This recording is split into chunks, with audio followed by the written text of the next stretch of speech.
Hey everyone, today we're going to try something a little different. We're going to take a look at a bad movie that is not 100% awful, has some redeeming qualities, and look at why the movie is bad, why it doesn't work, and what redeeming qualities it has, and why those work. Today's movie is a 2010 alien invasion movie that most of you either never heard of or forgot about. Skyline.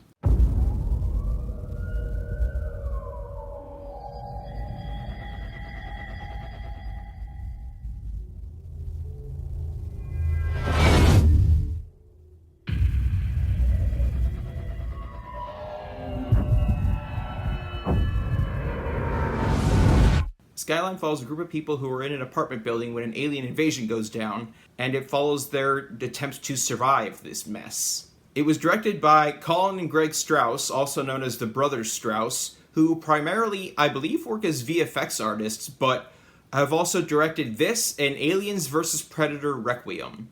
That was their first movie, this is their follow-up, and in fairness, this movie is a step up from that one. I will give them that much, they improved. Their direction is fine. It's not great, it's not bad, it's fine. It's better than it was in Requiem, that's for sure.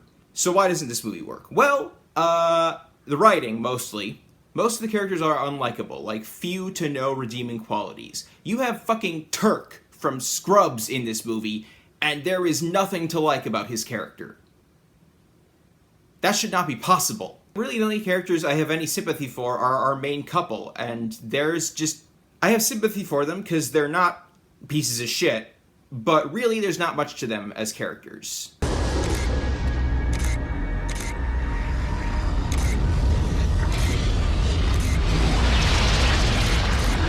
There's also the pacing, which would also fall under the category of the writing. The middle chunk of this movie has just zero plot progression. We have the initial setup, the aliens land, they have this blue light that hypnotizes anybody who sees it, and that is how they snatch people up. It's a pretty cool setup. And then not much happens for like a good chunk of this movie. There are attempts to escape, which are quickly thwarted.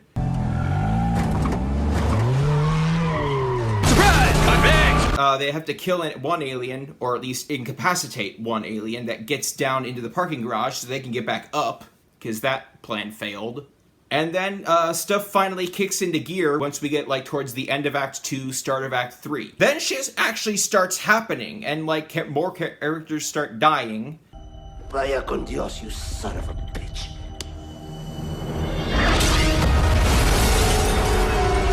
And we get to the one bright spot in this movie, the one scene that's actually worth a damn, but I'll get to that in a minute because that's going to be like the main thing here. So once we actually get into Act 3, shit starts happening and it's more engaging. I will give this movie a little bit of credit for actually being a kind of realistic portrayal of what would happen if mankind was attacked by an alien race that is more advanced than us. How do we fight back? How do we beat them? We don't. We're fucked.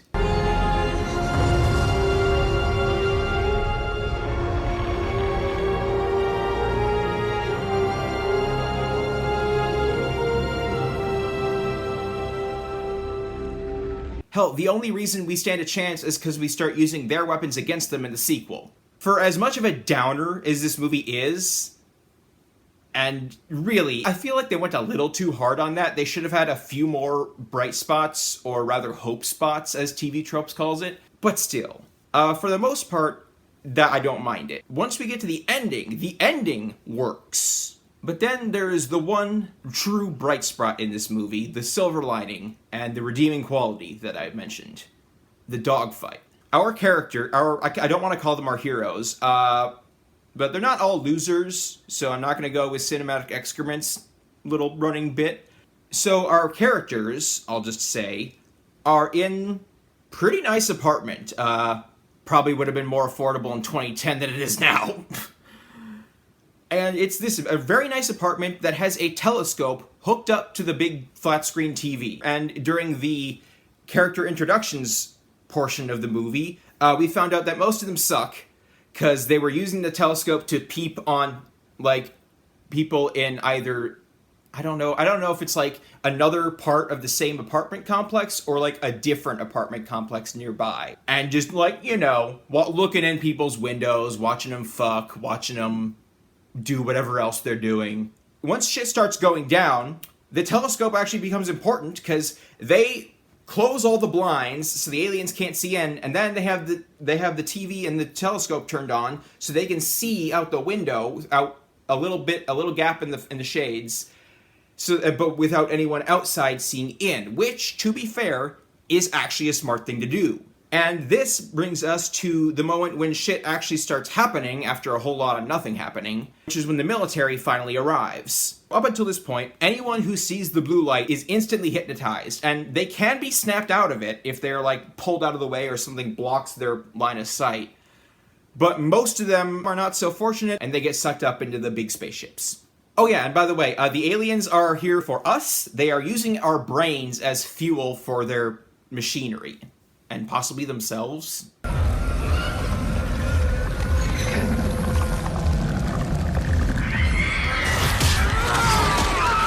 The sequels expand on it more, but it's not as fleshed out in this first movie. Did you know they're making a third sequel? And so you can't send F-22s and B-52s and B-1s and B-2s and F-35s and whatnot. Because as soon as the blue light hits the planes, all the pilots are going to go, and the planes are going to crash.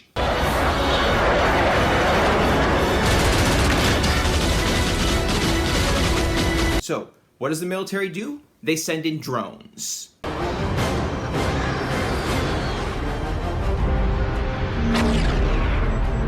I think it's Predator or Reaper drones, and then stealth drones, like stealth bombers, that I don't know if they're actually real aircraft. Okay, I know they were probably done with CGI in the movie. I don't know if the planes themselves are based on real aircraft or if it's just a drone version of a B-52. But either way, it looks legit.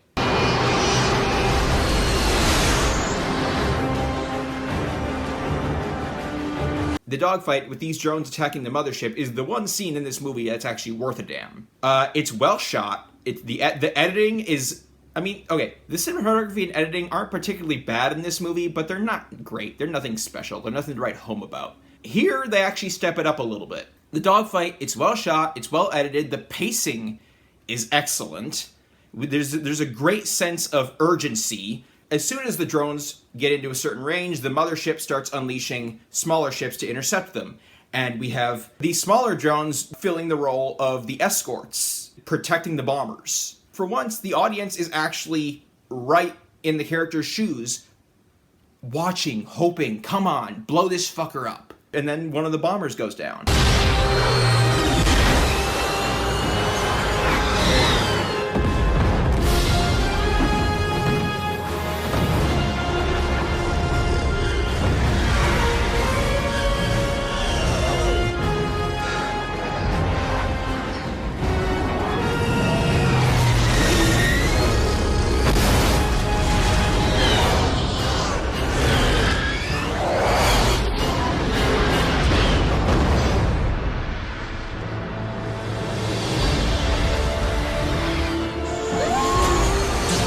And pretty soon there's only one bomber left. And then that bomber gets damaged, but it's still flying. And just at the last second, it gets off a missile and is immediately destroyed.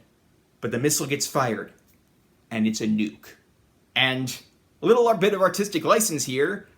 Even if the nuke is far enough away to not instantly kill everybody in that apartment building, still probably should have shattered the windows.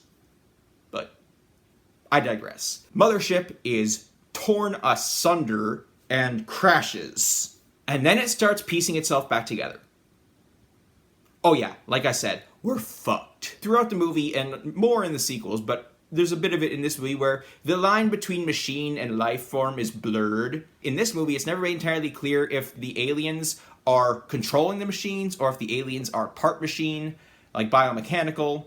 It's kind of blurred, and it's fleshed out more in the sequels, like I said. According to the creators, they are all alive, or some of the creators at least, they are alive, and each ship is its own living being. But then there's as the sequel reveals, there's like the one alien inside that controls it, and then most of the other aliens are drones. But it's like this one scene is, well, awesome. Maybe it's just because I have a soft spot for dogfights, but hell, it's gotten to the point that people who actually saw the movie started saying, not always jokingly, that that stealth bomber is the best character in the movie. And I don't blame them. So yeah, Skyline. Good ending, great dogfight. Is it enough to save the movie? Fuck no, this movie is ass. The sequels are better, though. The sequels, the first movie is worth watching if you're gonna marathon all 3, soon-to-be 4 movies. But the sequels are actually pretty good, so those are worth checking out. But the first one, nah,